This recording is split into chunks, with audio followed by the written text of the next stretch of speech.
Saludos mi gente, welcome to Con Candela Y Kavanah with Kavanah Angelique. This is 30 days, day 5. Once again, I've attempted to record something and just not there. I'm feeling a certain type of interiority lately as I ponder life and all that comes with it. So I am currently working on a video, and I'll be sharing it shortly. And I wanted to just share some thoughts that have been sitting in my spirit for the last, God knows what anymore. But I wanted to talk about being a mother, and this may be for me the first time I share kind of my innermost thoughts. Listen, I'm a Scorpio rising through and through, along with many other things like a Taurus moon. And if you don't know astrology, just think of it this way. I am as transparent as possible, and as vulnerable as I possibly can be, based on my awareness or consciousness at the moment. And I also have an enormous inner life that I don't often talk about and or share. On some levels, some of it's private in a way that it involves things and people that I don't want to necessarily put out there, as I think any wisdom would demand of one. And the other is that sometimes some things are still in marinade inside of me, and when they're in marinade, I learned the long way. Also, particularly in my quantum human design chart, that if I share before I've really sussed it out and kind of worked with it as material inside, I don't have a language for it. So I have to wait patiently. And I can be patient with some things, and some things I am terribly impatient with. And sometimes those are one of them, where I have to wait for my inner world to catch up in a way that I have language to articulate what I'm thinking or what I'm feeling. Or, this happens with ideas, and it happens with, plans and things like that, where I'm like, or goals, not goals, structures or frameworks, where I'm like, if I have an idea about something, or I'm holding the creation of something, it takes me a while to get the bones of it in order to be able to articulate what I'm thinking or what I see, the vision that I'm experiencing. And so it's the same thing with some of the things that I don't talk about. And on top of that, I feel like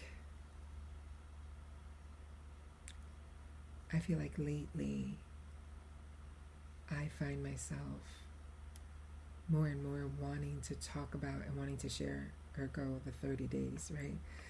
Wanting to share a little bit more about my thinking and my processing, not as a place of authority, not as a place of, solutions, although I am built to solve problems, depending the problem. But as an opportunity to find resonance, as an opportunity to feel less alone in the world, and as an opportunity to know that that somebody out there is willing to pull back the veil on things that most people run from or hide from. And in my history, I've had moments in my life where some things I've left the veil intact. It reminds me of when children are born in the cold, meaning that the amniotic sac is not ruptured, so the baby's like completely still inside of there. They usually say that those children are full of magic, psychic powers in certain ways, because everything was still intact, which is just marvelous, right?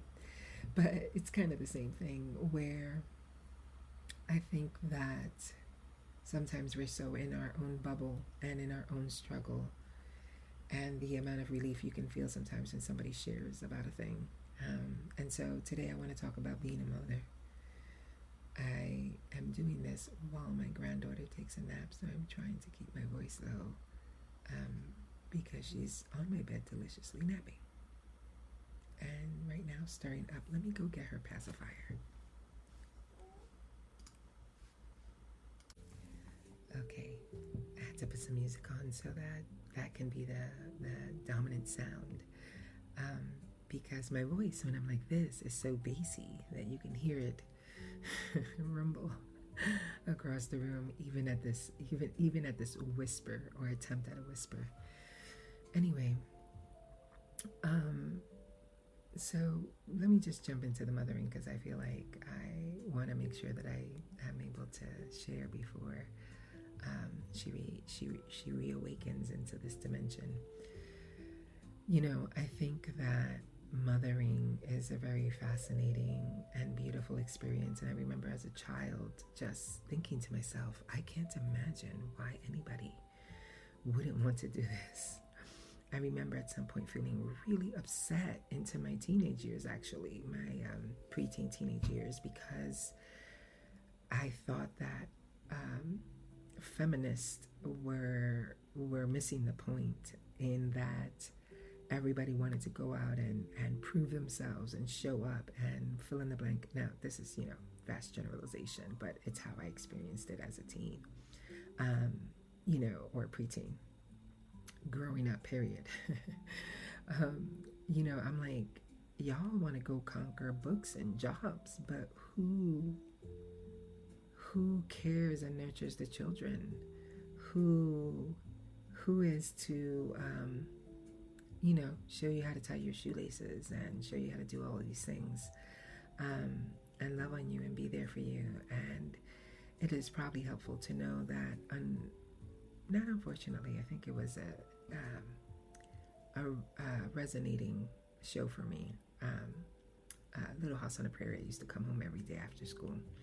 I would make sure that I got my homework done, ate my snack or whatever, so that I could sit down at 5 o'clock on Channel 11 in New York and watch Little House on the Prairie. And let me not get started on Almanzo and Laura those years, because that was so exciting to me. But anyways, moving on. So, also because low-key, I wanted to be a teacher. I loved that in that time you could go to school and teach and all of those good things. I imagined myself many times teaching and shaping, getting all my teddy bears to sit down and my dolls so that I could instruct them. and here's what's the funny thing. I'm 50 this year and turned 50 in February. And I can still tell you that those thoughts still excite me. And I've not pursued a career, quotes, air quotes on that, a career in that, because I thought that whatever I wanted to do, whatever skill sets I had, whatever gifts I had, where else could they be more powerfully in service than to my own children and my own family? I'm still the same way, and I've had to go through the stages and seasons and cycles of setting boundaries and all of those things with my own family, because trauma, life, challenges change you as people, and it becomes a little bit more difficult to embody certain aspects and characteristics, which I don't think we talk about enough, right? When I think back to my children's childhood, and I'm so grateful and thankful for the experience of being able to support my son and my granddaughter in this season of life, because I think that it has brought up so much for me around what meant the world to me as a mom and what means the world to me. Now, it probably is helpful to GPS. My children are 33 and 29 respectively. And there's so much that has happened. There's so much that has changed. With perimenopause, once again, yes, the culprit. I don't mean it like that. I just mean that this season of change in a woman's life is significant enough to have mentioned in every fucking story I can possibly mention it in, because of what and how it changes you and what it does to you. And so, She will always make a debut in my conversations until she has shifted, and then we are in another gear, and I will still be talking about the incredible impact of menopause on women's bodies, minds, souls, and spirit. I digress. Back to the story. You know, there's so much that shifts and changes, and one of the things that I often think about these days is there's these ways that I have thoughts and judgments about my mom. If you know my story, you know that I grew up in an abusive household, and simultaneously this woman had enormous power, enormous beauty, and enormous complexity as someone who was a survivor herself. Survivor in that she lived, she made it through alive, but not necessarily had ever an opportunity to thrive. She was many things and none at once. And my growing up in an environment like that was very difficult, to say the least, and also was part of shaping how I thought about motherhood and how I thought about being a woman. My mother could change, you've heard this if you have heard it. She could change a tire, change her oil, and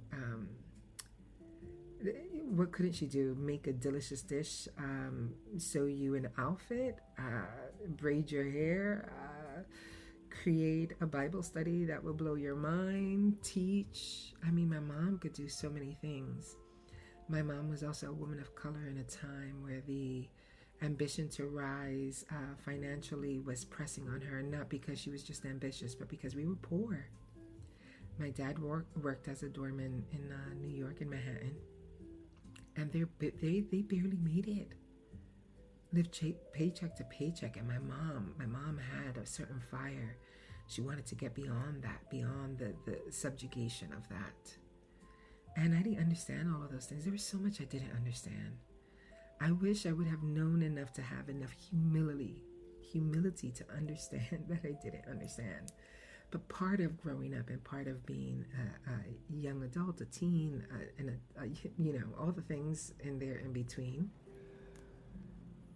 excuse me, is that you are full of arrogance, false confidence, necessary moxie, in order to pave your path.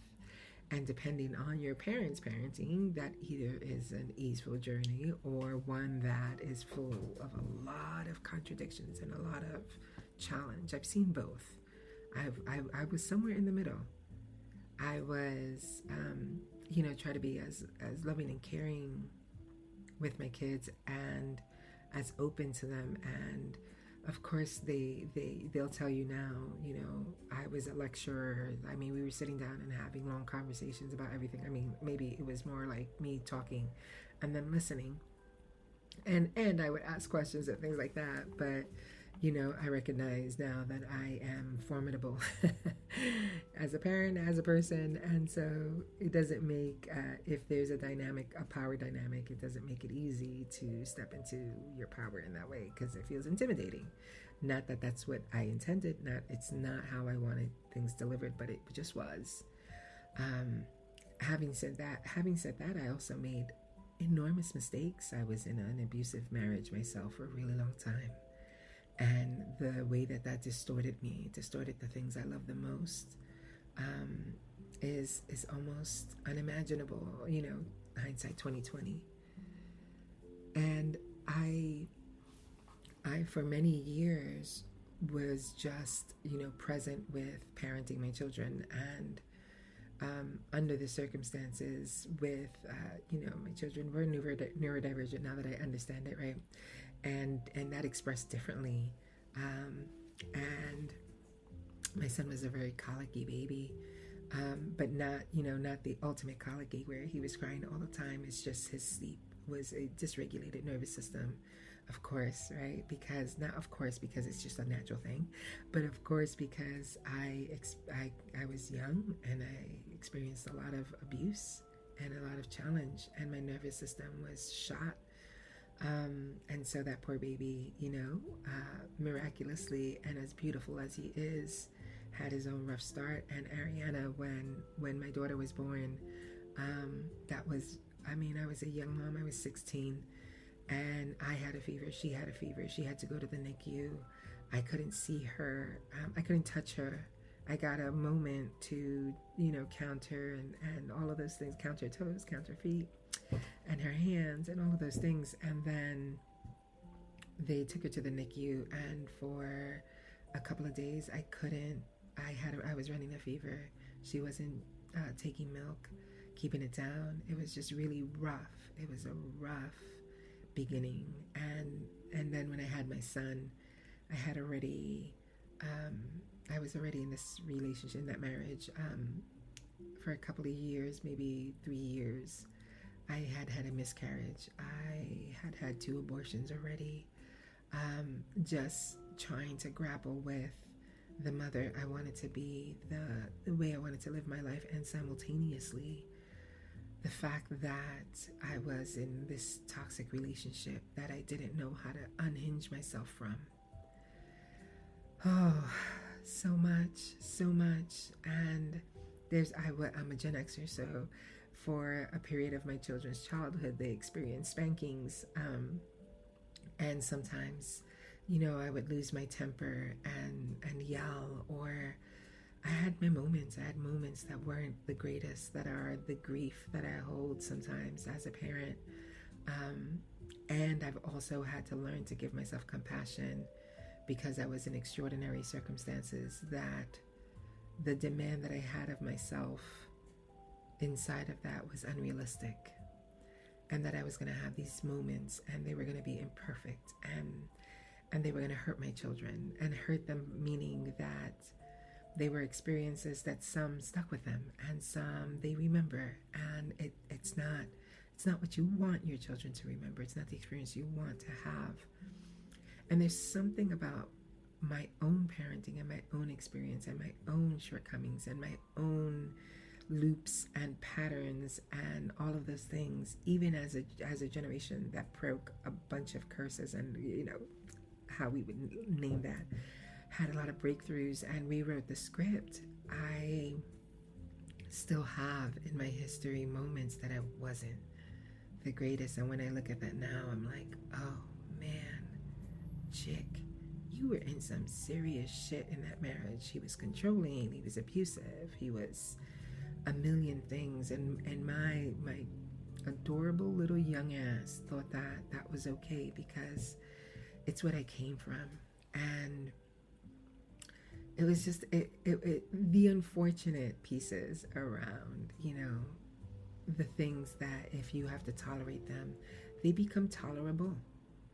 And so when I look at all of that, and then I look back at my mother in her experience as someone in poverty and as a woman of color trying to climb the corporate ladder, while trying to tend to her home, while being a woman who went to church, while being married to someone who was just a being. My dad was just a being. My dad didn't have lofty dreams or things like that, other than possibly maybe authoring a book, or playing pool professionally.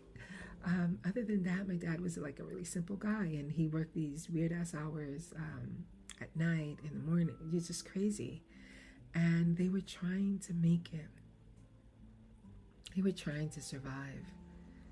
And when I look at my own parenting now, and then I look back at them, I'm like, I am so sorry. I was so hard. I'm so sorry. And that doesn't make the abuse my mother inflicted on me acceptable, better, or tolerable. But for fuck's sake, for fucking sake, I can't imagine. The stories I've heard from my mom around how she was treated because of the color of her skin. I'm sorry. How much she struggled, how her and my dad struggled because they were Puerto Rican and couldn't get an apartment or a job in a good neighborhood, all of those things. Nah, I'm sorry. I hang up my arrogance there, or my over fluffed self-confidence, because I can't. I don't want to anymore. I do not want to walk around. Now if you if you head down the wrong fucking path, I am so gonna call you to accountability. if you're harming others, right? Having said that, I recognize that, my goodness, my goodness, same thing with my grandmother. Oh, struggle, poverty, trauma, sexism, racism, ableism, intellectualism. It all changes you over time, and I think it's kind of disrespectful the way some spiritual systems or some therapeutic system, all of those things, ACEs, all of this shit, are all in an attempt. What seems to be most important and prioritized is how do you fix it, and not what does this complex human, what do these complex humans need, what support is missing. Now, fast forward that I'm a grown woman with grown children. Here's what I want to say to you. You know nothing unless you've actually walked a mile in the shoes. It's just that simple. And I can respect that. I think that that's so important. You know nothing until you can walk a mile in the person's shoes. You have no idea. What I can also say is that as I'm taking this training to be a court-appointed advocate, and here's what's interesting about this, that I keep on thinking this is like my last training. One, I can't do these trainings anymore. I mean, bless the people in it and all of those things, but the structure of these trainings are still hella problematic, and need to refocus and need to create tracks, because, or maybe I have an idea. Maybe this is an idea. Just a thought. Maybe the people who have lived experience in that and have been able to make it through, get some support, and be a bit more regulated in their lives, maybe those people could get paid to come and do this work because they would have direct experience. Then you wouldn't have to train people in empathy. The system of nonprofit volunteerism was really created and meant for white middle-class women.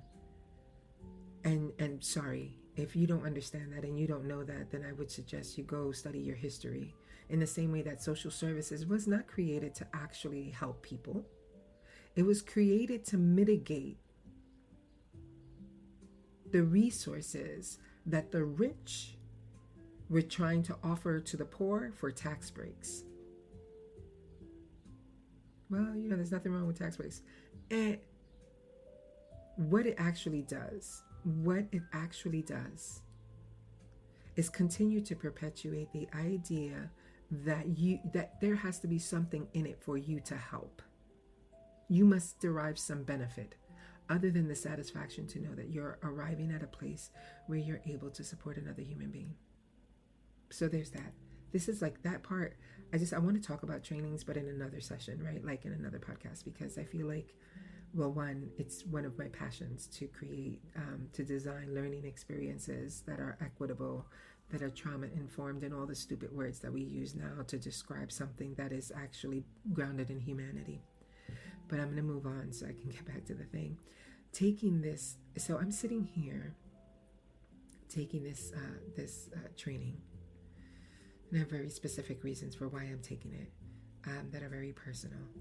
And so, there's the idea of a poverty simulation, which I think I wish that if there was hell, if I believed in a hell, I wish poverty simulations would burn in them.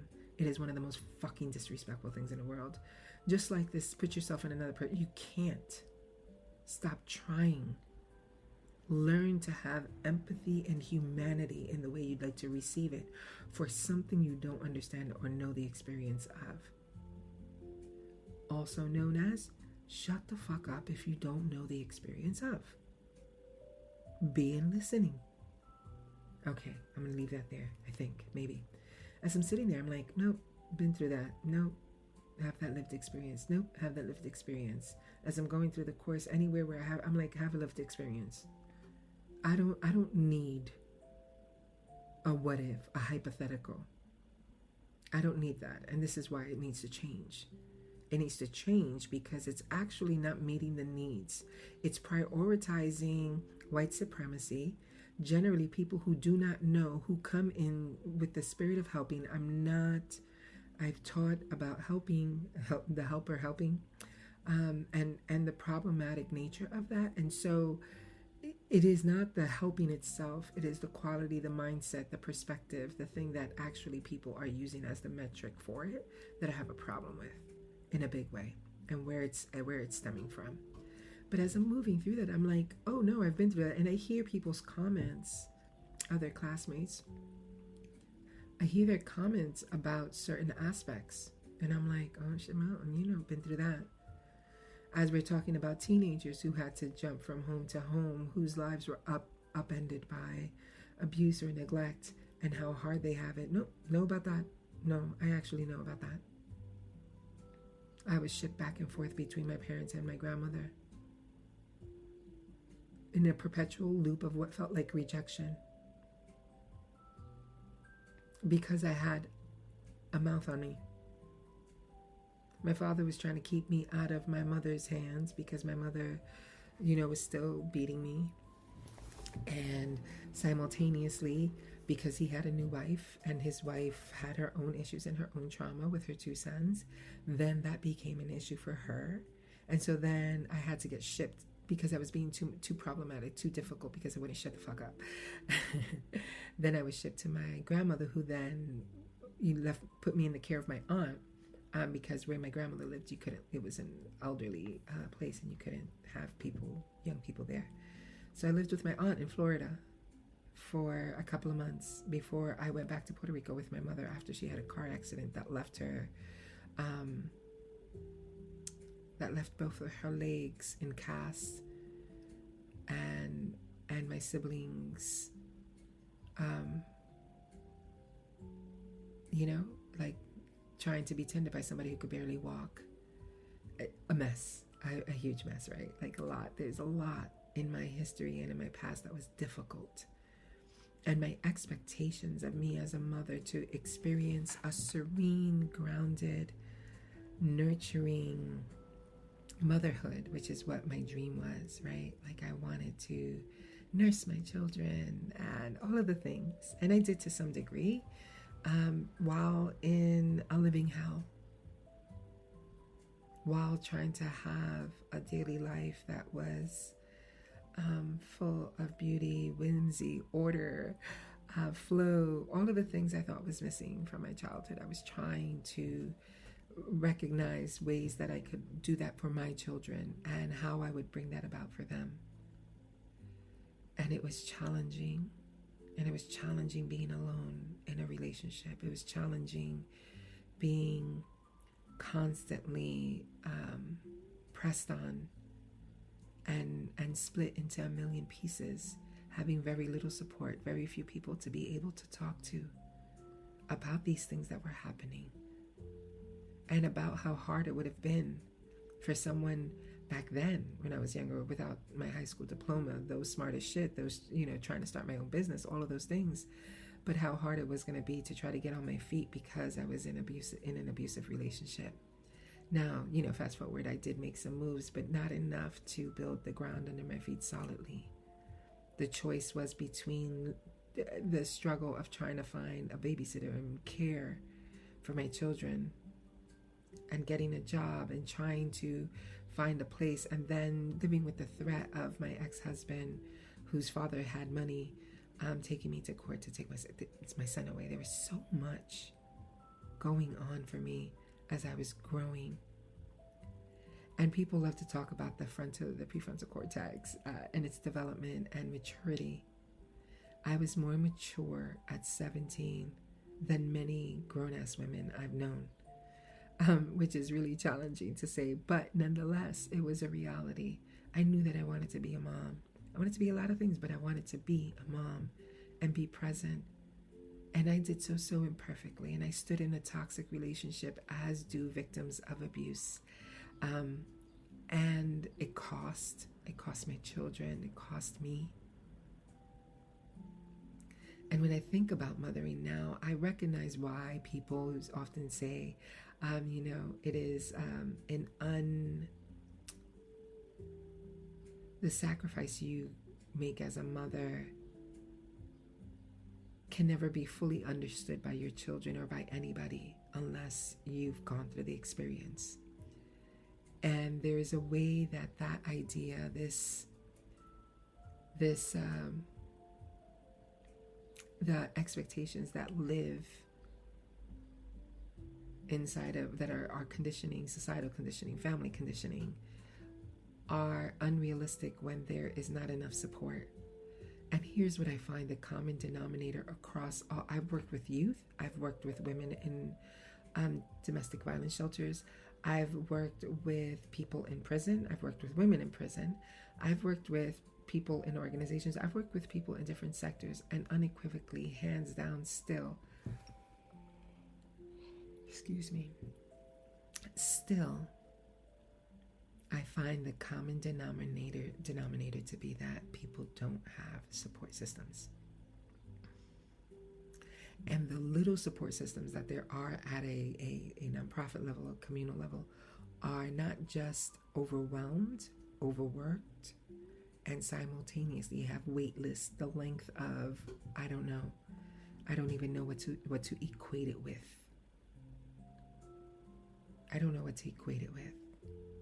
But between public assistance or welfare, whatever people call it, social services that help you get jobs, all of those things, the way they treat poor people who are experiencing oppression is despicable. The entire industry is despicable in its shape because it has done nothing to transform itself from the white supremacist, classist, ableist, sexist structures and paradigm mindset that it was built from. And until that doesn't change, we will come up short every fucking time. If you're a mom, if you've been someone who has nurtured children, who has taken on this particular holy, sacred assignment, I want you to know that it is really important to be compassionate about your imperfections, your shortcomings, the things that are least than perfect. I think it's important for you to be compassionate and empathetic when you notice that you yourself have reenacted or has somehow caused harm or pain. I want you to be compassionate when you look at other mothers who are trying to do all the things. And are there shitty mothers? Abso-fucking-lutely. Absolutely. Whatever reason, nature or nurture. And I'm not speaking about those. And those are not the people that I'm saying are necessitating balms of compassion. I think they need accountability and responsibility and then some compassion. Right, as a relationship with those things. Because there's not an excuse for intentionally neglecting or doing harm to children. Not an excuse. My mother's not excused. My mother's not excused because she had mental health issues. My mother's not excused because she was experiencing these intersections of oppression. My mother's not excused because she had a hard time regulating. She's not excused because of that. But there is compassion. That, yeah, I can imagine because my life has been challenging in different ways and I've made mistakes. And I had to shift my mindset around spanking. I'm like, wait a minute, why are we hitting children in order to get them? That sounds so stupid. But see, if you ever took the time to read Post-Traumatic Slave Syndrome by Dr. Guerrier, I always struggle to say her name. It's the G and the R and the U together. I mean, if we just said Gru, that would be fine, but this is not her name. If you would read that, then you would understand how much safety and protection are wrapped up in some of the behaviors of our elders back in the day. How much for women of color, people of color, so much of the rules, the strictness that seemed antisocial. No. Or unrealistic. I hear people often, my kids reflect on me, when they've shared their stories about, where they could go outside and how far they could go down the block or not. People being astonished. Yeah. Stranger fucking danger. Yes. I needed to keep an eye on my children. Yes. I felt protective and careful. I lived on a block that still had white people. The very white people that call the cops on you, the very white people that talk about you in a certain way, the very white people that won't let you into their house, the very white people that think that you bring the neighborhood value down. Those white people, and they still exist. The daily stress that people of color experience are people living at intersections of marginalization, intentional marginalization, intentional isms. The next time you look at somebody and you know that they're in that lived experience or come from it, for fuck's sake, celebrate them. Because to survive that, to be able to move past that in order to still create your life while you have to deal with all this fuckery, and then somebody with their great ideas and their great spiritual enlightenment is like, don't take anything personal. Bitch, that is personal. That is very personal. That is not an innocuous ignorance, as we see now with the political climate. This is not a fucking surprise. What rock have you been living under? What rock? Pray tell, what rock have you been living under that any of this is a surprise? Because this has been the lived battle and struggle of Black, brown, and indigenous people for fucking ever. Forever. And inside of that, people still want to take our children. Inside of that, people still are pressing us as a culture, as cultures and societies, to live an American standard that is only achieved through stepping on someone beneath you. The business has to be run by employees who be willing to get paid less than the boss gets paid, whose assets may be liquid or not.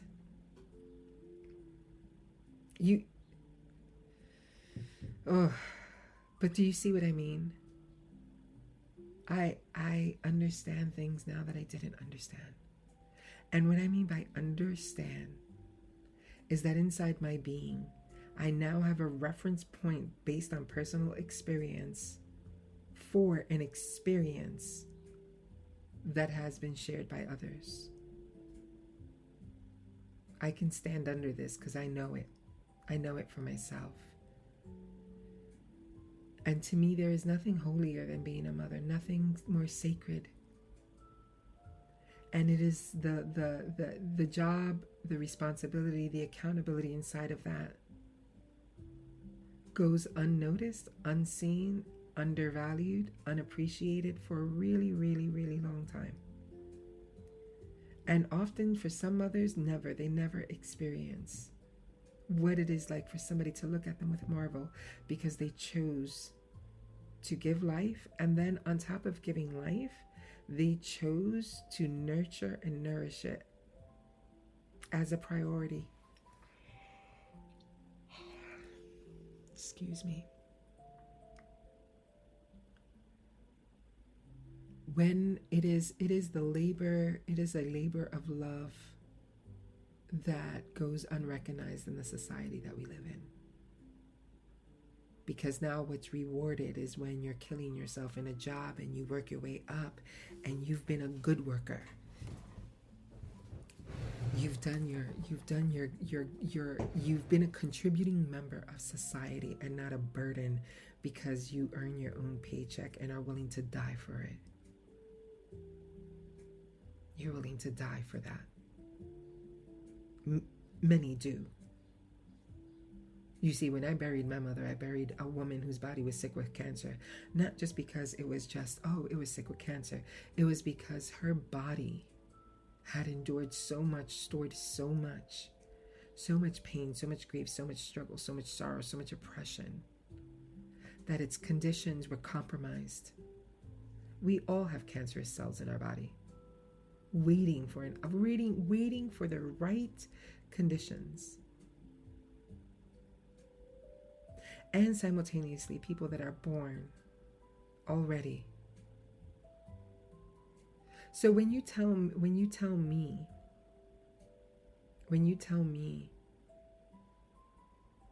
or perceive people who are unwilling to be subjected to that as somehow lazy or not hardworking, Here's what I want to tell you. If you've come across my children, you're fucking welcome. You are welcome. You are welcome for the brilliance and the humanity that they have. You're welcome that when they give themselves to something, they give their whole fucking heart. You are welcome. You are welcome.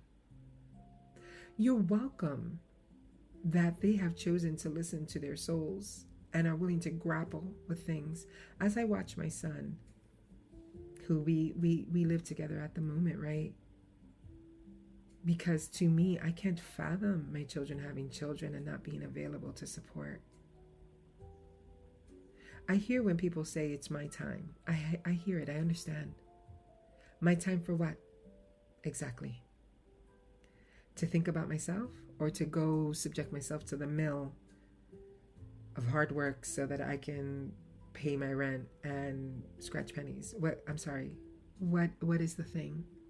What is it? What is my time? My time has been the life that it all is my time. It all is the beauty of it. I can't fathom. And here's my thing. As I look at my son and I listen to him talk, he's a grown man, 29. Yes, comparatively to 50, I'm like, they're both babies. And I understand now why elders are like, okay, I get it. And that's their journey, that's their age, that's where they're at. We've all been there. But when I listen to him talk, and the amount of compassion, the amount of humanity that he grapples with and that he's willing to step into, you're welcome. You're welcome. And I may have moments of my own struggle, and I may have moments where my labor is unseen and unknown. I'm okay with that. And I want to tell the truth that being okay with it means that it is as it's unfolding. And it is very difficult to ask people to appreciate something that's so highly undervalued. In the same way that the way that I care for my home, I am corny and cheesy as shit. I love homemaking. Listen, Linda. I love making a home and making it beautiful.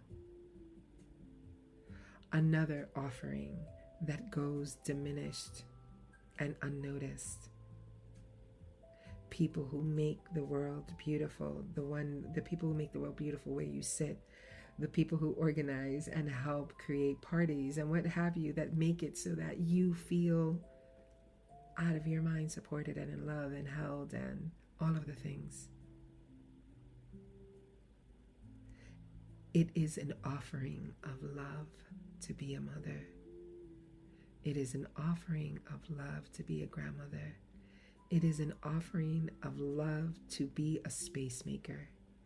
It is an offering of love, and the best that we actually have inside of this is to, one,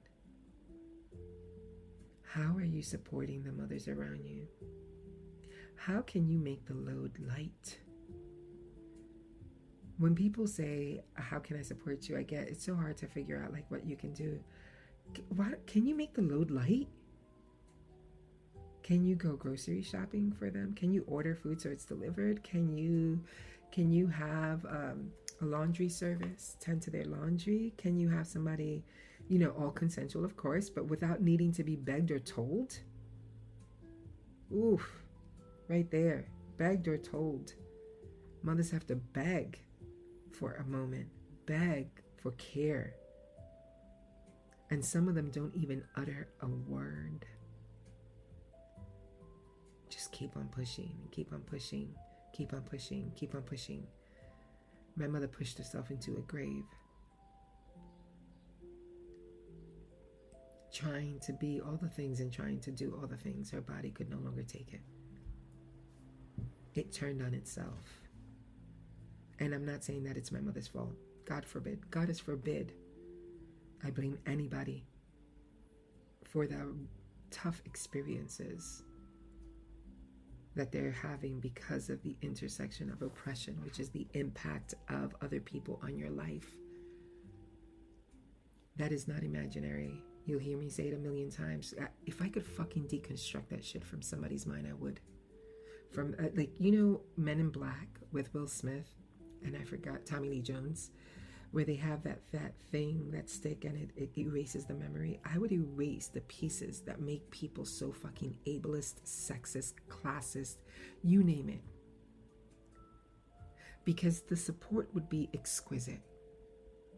The connection. There wouldn't be the arrogance of assuming that fill in the blank, but they would be like, oh my goddess, I need to help this mother out. I watch my granddaughter. Well, one, I love babies. And then two, it's my granddaughter. It's my first granddaughter. You bet your bottom dollar. The son of, no, I was singing this. You bet your bottom dollar. I'm going to be here for her. I'm going to be here to support my son and help my son. I'm going to be a soft place for her to land. You got that fucking right. Where else would I be? What else would I be doing? That's not rhetorical. It's not a metaphor, not an analogy. What else would I be doing than tending the next generation and offering my support in the most powerful way? Has it occurred to anybody how much it costs to find a babysitter? Does it occur to anyone that if you don't have close family, if you don't have a supportive system, if you don't have a circle, how are they doing it? And this is something that I found in prison, talking to women in prison. It's something that I found talking to young girls with babies in the Youth Intervention Center, and also in the program that I worked with, Teen Elect, that helps young parents so that they can finish school. Over and over and over. I also help raise my niece, the sister after me, so that my sister can go to school, because you know how much daycare would have been? And my sister was making a Pizza Hut wage.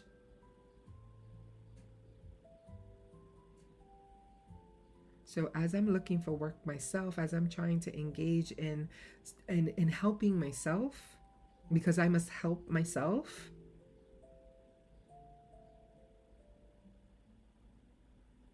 I have no problem putting energy, investing time in helping and supporting my son and my granddaughter and making the load lighter. When I think now, my mother used to come over to my house as an adult, me an adult, not her. She was already an adult. My mother come over to my house and would try to clean, would try to, help. Bless her heart. But my mother was holding her fort down, and my mother didn't have a problem with what people call overgiving. Because my mother knew the struggle, and my mother longed for somebody to make the load light. Any little thing would have made the load light, but people were too busy projecting their bullshit.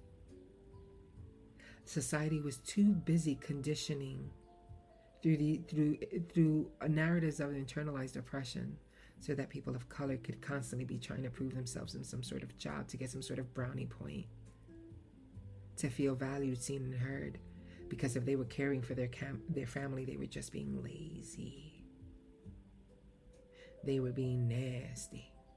They were not being productive.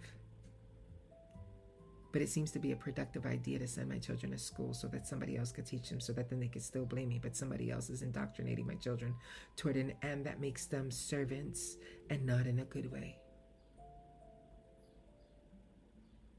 If you want